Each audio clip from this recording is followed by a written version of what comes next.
क्या हर country freely nuclear weapon बना सकती है? अगर आपको इस क्वेश्चन का आंसर नहीं पता तो आप बिल्कुल सही वीडियो पे आए हो। तो इसका सिंपल आंसर है नहीं।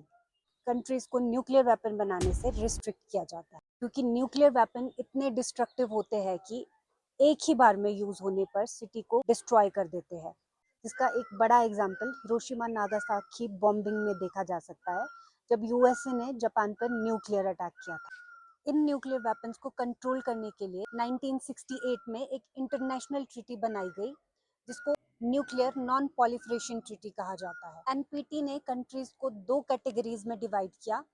पहला, न्यूक्लियर वेपन स्टेट्स।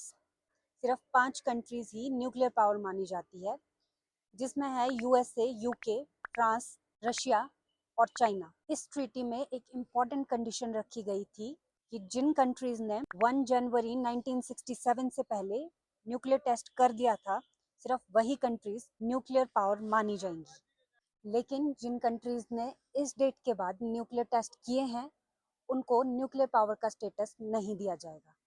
दूसरा है नॉन न्यूक्लियर स्टेट्स।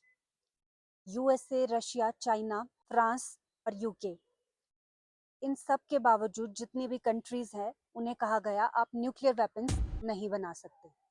बहुत सी कंट्रीज इस ट्रीटी की सिग्नेटरी भी है, जिसमें से एक नॉर्थ कोरिया भी था। नॉर्थ कोरिया ने भी पहले ये ट्रीटी साइन की थी, लेकिन कुछ वक्त बाद नॉर्थ कोरिया ने इस ट्रीटी से विड्रॉ ले लिया और 2006 में नॉर्थ कोरिया ने अपना पहला न्यूक्लियर टेस्ट किया। अब ये क्वेश्चन है, क्या इंडिया ने इस ट्रीटी को साइन किया है या नहीं? तो जवाब है नहीं।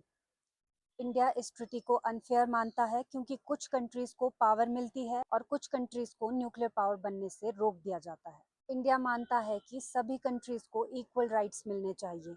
इंटरेस्टिंगली, कुछ कंट्रीज एनपीटी से बाहर होकर भी न्यूक्लियर पावर बन चुकी हैं, जैसे पाकिस्तान, इंडिया, इजराइल और नॉर्थ कोरिया।